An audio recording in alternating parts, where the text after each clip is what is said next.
morning, everybody. Welcome to Middays with Meg Miller. Today I'm talking with Jeremy Quinn, Stephen Ferri, and Terence Osborne, who are all part of a new production which will be at the White Plains Performing Arts Center on June 25th and 26th. It's called Edges.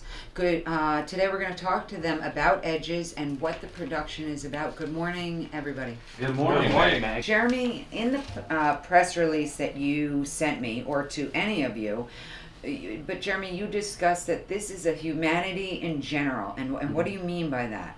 I think that the characters we've created who sing these songs, anybody can relate to, whether you're 65 or you're 25.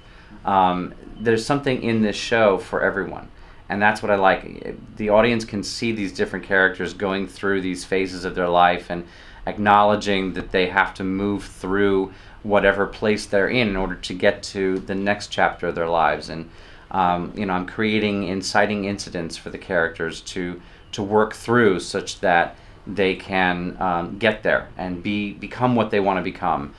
They have an idea in their heads of what they'd like to be for the rest of their lives, but they don't know how to get there.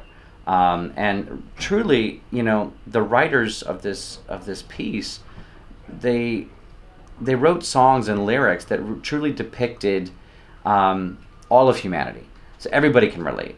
We just chose to make the characters in their 20s because it speaks to that generation, I think, the most.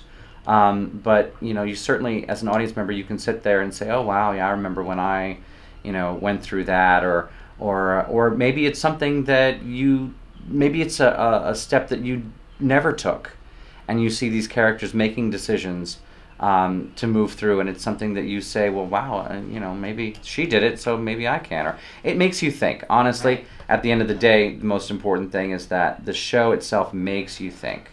I'm not saying that they're like these characters in real life necessarily, but they certainly can relate to it. Absolutely. They're able to pull from their own life experiences as well, because actually one of our actors said something that has actually stuck with me, Matt Savoca.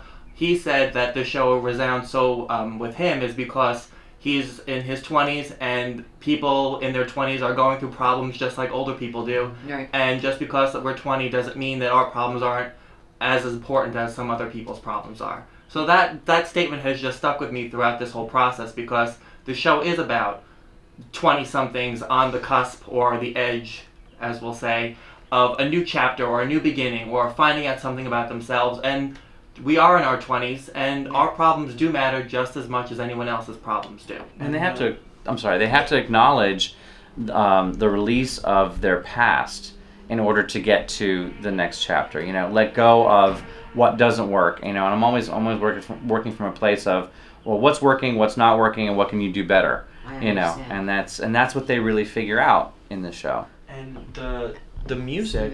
Stephen, the musical director. How does this come into all of this emotion? Well, the thing about it is, in this show, the music is what the framework is. That's what we have to go by. That's all we have to really go by, is what the composers have given us. And what's great, the reason why I think the music is so relatable is because when Pasek and Paul wrote this, it was when they were in college at the University of Michigan.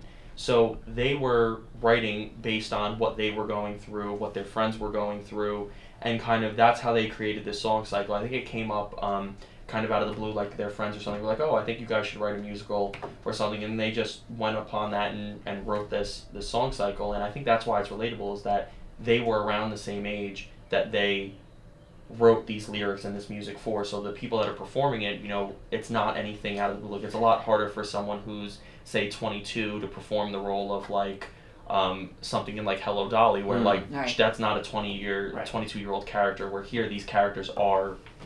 Okay. Absolutely. And just to echo Terence, what were you going to say? Yes. Just to echo something that Jeremy touched on before, is that Pasek and Paul might as well have written a book, because the lyrics tell a story, and they are so well done that the lyrics in this show, especially for me, because I'm a lyric person, they call me the lyric police, that they resound so much, and that they tell a story.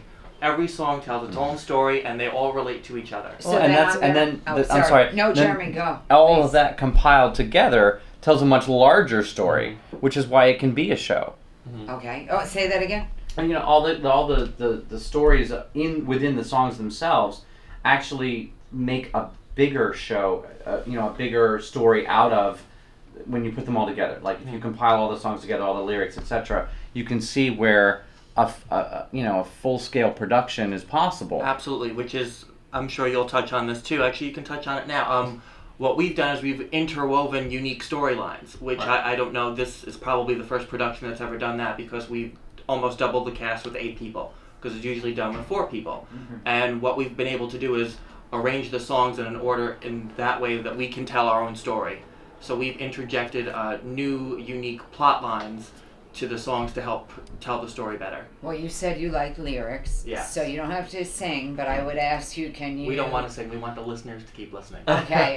And what I would ask you is, could you recite a few of the words or lyrics from one of the songs? One of your favorites, or anyone? Yeah. What I'll say is that I think the show really runs the full gamut of emotions, because at the beginning of the show, one of the lyrics is they start off saying, "But I'm afraid to be who I am, who I want to become."